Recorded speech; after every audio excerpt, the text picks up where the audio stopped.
We are ready. Okay. I want to be a bit brief. I would like, where's Willis? Kwanza utasema vile imekuwa, alafu nizungumze. Thank you very much for coming. Today we came to court for the court to issue a ruling on deferment of plea taking on the proposed charges that the state are trying to illegally bring against my client Jimmy Wanjigi. And we informed the court that there are proceedings going on in the High Court, and in one of the files the High Court has stayed any further proceedings or prosecutions in relation to the proposed charges until the petition filed in the High Court is heard and determined. And we invited the court to consider that ruling, and at this stage to arrest its ruling and stay its proceedings in recognition of the High Court order.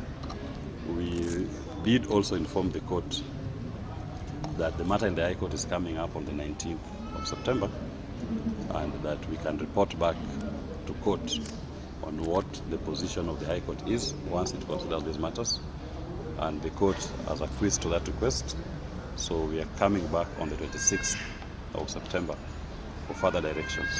But I must say this, it is important that we note that we are operating within the purview of the rule of law, and as opposed to acting Inspector General of Police Convict Masiangeli, we obey court orders as and when they are issued. Convict Masiangeli is a notorious abuser of the court process. He doesn't respect court orders. He disobeyed 7 court orders. He has been convicted. He is supposed to be sentenced tomorrow. As opposed to him, as we believe in the judicial process, we submit to the courts and the authority, and we respect their orders. And you also witnessed today in court, even the state representatives were not averse to respecting the court orders. And this should be a lesson to convict Masiangeli. You need to report to court tomorrow to be convicted and sentenced to committee. If not committee, Kodiaga. If not Kodiaga, Manyani.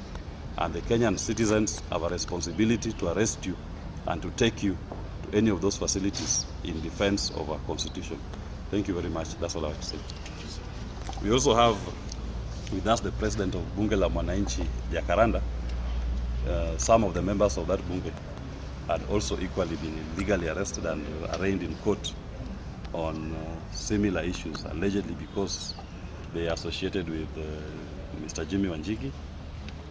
So they were arrested and they planted fake explosives on them and purported to charge them for that offense and allegedly for creating disturbance. So the president of Bunge, Jacaranda, is here and he can talk to you. Yes, I'm called William Jahom, Bunge la Mwananchi president wa Jacaranda headquarter. So since 8888 tulikuwa tunafuata hii maneno ya serikali kunyanyasa watu, na tumeona wako na tabia zingine which are not supported by our constitution. Abduction, killing, arresting and shooting innocent Kenyans. Sahi walishika His Excellency Jimmy Wanjigi.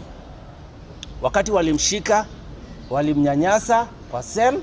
Sasa namwambia serikali waache hiyo tabia. Sisi tuko na mheshimiwa Jimmy Wanjigi bumper to bumper mpaka 2027. Thank you very much. Asante sana. Asante sana. As my good wakili has said, we are people who obey the law. We are law-abiding citizens of this republic. And we are here attending court on trumped-up charges. These police, and let me not say, I want to say William Ruto's police, have all the time to tafuta crime on innocent people. But 71 young men and women died on the streets. I've not seen one person brought to court to account for those deaths.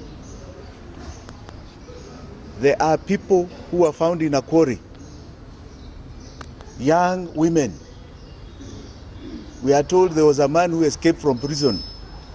We have never seen anybody brought to this court and charged with those crimes. We have seen friends like Bob Jage and the Longton twins, and several other names that have now been made public that have been abducted. Bob Jage was abducted after seeing me in Kamukunji police station, where I was actually illegally taken.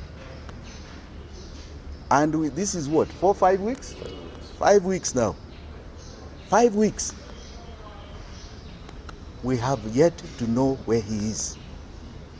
And the Longton twins, we pray for their families. The people who are committing these crimes are not before these courts. They are not charged. This is what you call embedded impunity. And that impunity is being perpetuated by one William Samoei Ruto, who has decided the Constitution is not his true north. He will not follow it. He will ignore it. He will ignore the oath that he took. This is a delinquent of the Constitution in power. And I want to tell him, as I've said over and over again, MENE, MENE, TEKEL. It has happened. No matter what you do, no matter what you try and do, your time to rule, to govern this country is over. It is over. And the country is coming for you, not just Jimmy. We are coming for you because you are a delinquent of our laws. It is actually a shame to imagine you as a president of this great republic. You do not represent who we are, our values, our true essence of Kenya. You do not. And because of that, know that your time and the time for honoring yourself is very soon coming to an end. Asanteni sana. Maybe just a question before you leave. We know that there are 70 children who are missing.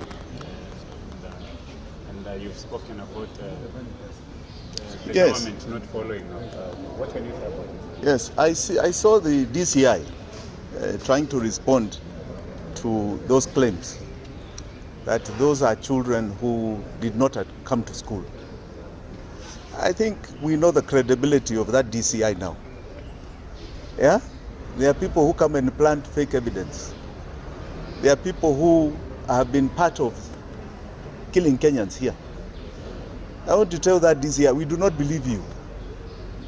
Those mothers who are crying for their children are not crying out of emptiness. Don't tell us stories.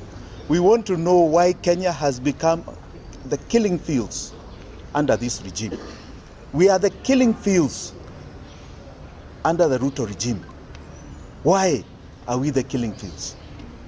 One day, and that day is coming soon, you shall all answer to why you've created the killing fields of Kenya. Asanteni sana.